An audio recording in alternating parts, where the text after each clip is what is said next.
taped earlier, the person, number 4, opens their hand and has the white stone. Instead of saying, oh, I failed, I proceed as if that was the design because I said I was going to eliminate the 4 white stones. And therefore I say, you've got a white stone, now let's see if I can do it again. And now I start eliminating other people in a sort of random sequence until only person number 5 is left. They, of course, must be the one with the black rock, and therefore we're able to bring the routine to a viable conclusion.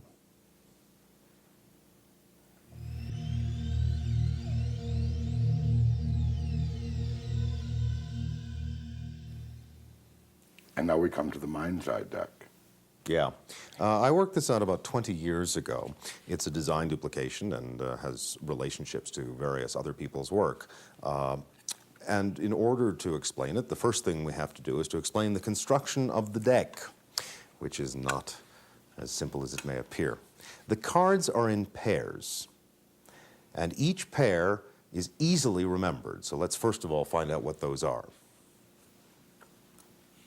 A circle and a square, a skull and a coffin, a heart and a diamond, a club and a sort of stylized spade, a man and the top hat he would wear, an electric light bulb and a candle, a key and a door, 2 circles, 2 squares, a wine bottle, a wine glass, a tree and a house, a rice bowl and a pair of chopsticks, a clock and a stylized hourglass, an oval and a rectangle, wavy water and a boat, a choo-choo train car and the track it rides upon, a cloud and a lightning bolt, a 5-pointed star and a 6-pointed star, a bow and an arrow, a spiral and a squared spiral, a British pound sign and a simplified British flag.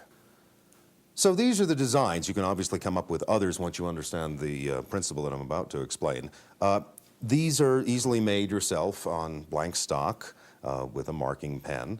This deck was actually manufactured in Japan by Tono Nosaka for Magic Land, and they are available through him, but they're easy to make yourself. The only other thing to know is that in each pair, one of the cards is constructed entirely of straight lines. The other card may be curved lines, may be a mixture, but one of them will always have straight lines, and there will always be an even number of straight lines. And that is the key to this routine. Also, when the cards are paired together, the item that has the all straight lines is on a card that's been trimmed short. The Svengali principle that dates back actually hundreds of years to the blow books, but that was first applied to cards by Burling Hull around 1905. So the cards are assembled in these pairs with the short card going at the face of each pair.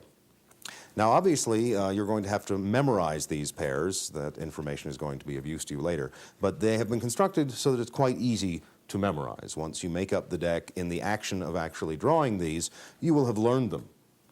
And once you learn them, you'll never have to study them again because they're so obvious. I mean, 2 circles and 2 squares is not exactly a huge stretch of the imagination to link together. The cards go into these pairs. And what this means is that because of the long-short principle, I am in a position to give the deck a riffle shuffle. And because of the long-short situation, tap them on this end, all the short cards fall down, and they fall in pairs, and therefore, even though they're being shuffled, the pairs stay together. That is what allows me to shuffle the cards when I do. Now, I carry the cards in a clear plastic case.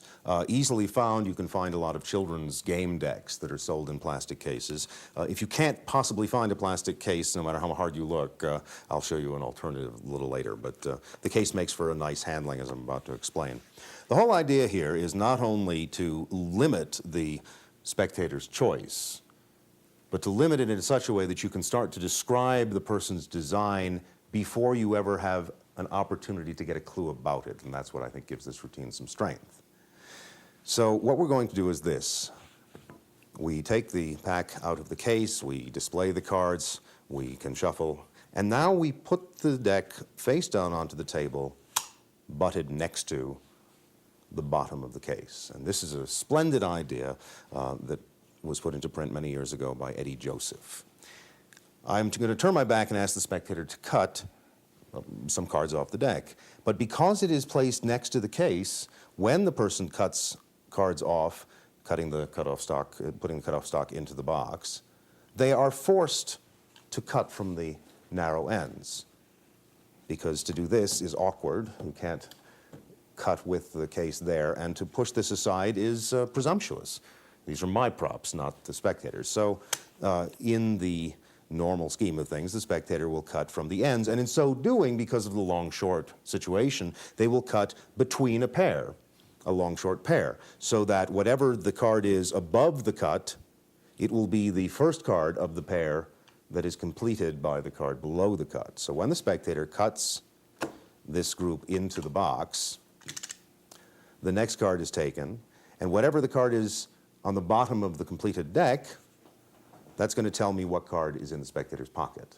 If I subsequently see that they have put the man card on the bottom, then I know that they have got the top hat card in their pocket. You're with me on this? Now, just before we go any further, let me explain what to do if it turns out you can't find a nice plastic box like this somewhere. Yes, I have an ordinary card box. And in fact, this is the way Eddie Joseph originally used the idea. And in this case, you wouldn't say cut the cards into the box, but rather you would say cut some cards and just set them over there, and the spectator would do that. The same thing is accomplished. It's not quite as elegant, but you understand how the principle works. And then in that case, the person would take this card, the deck would be reassembled here. Now, the next step is, when this takes place with my back turned, to start feeding back information before I have turned around. And I know certain things. I know that whatever card the person has taken, it is a card that is composed entirely of straight lines, because they have cut to that short card situation. I also know that there's an even number of straight lines. So I can give this information before I turn around, thus suggesting that I'm starting to learn about the spectator's card before I ever go near the deck. Now, I actually don't know what the card is, and I'll find that out after I turn around. I'm going to turn around and find out what the bottom card is. In this particular situation, I'm going to find out it's the candle by seeing that the bottom card is the electric light bulb. Now, in the case of using the plastic box, I will sight this as I pick up the plastic box. I get a clear view of it. And I can do this in one of two ways, and I actually used both of them in the demonstration earlier. One way of obtaining that glimpse is simply pulling the box off of the pad of paper. I have to get to the pad of paper to draw my picture. It's therefore not unnatural to glimpse the bottom information in so doing. The other way is to say to the spectator, now, the card is in your pocket, not in the deck. Now, of course, I know it's in his pocket because I told him to put it there, but by asking what seems to be a fair question to make sure things are as they are supposed to be, I have my opportunity to look. Now, that works in the case of the clear plastic box. In the case of the opaque box of this sort, where the cut was made off to here, I would simply turn around, and in sort of a helpful fashion, I would put the deck back in the case. And in that action, I would be able to sight the card on the face of the deck and know what I need to know. In either case, I have now glimpsed the bottom card of the deck once the cut was completed. And I'm therefore able to complete my knowledge of what the design is that the person has in their pocket. That's what I draw on the pad of paper, allowing me the lovely revelation at the finish with the standard applause pose, and everybody is very impressed.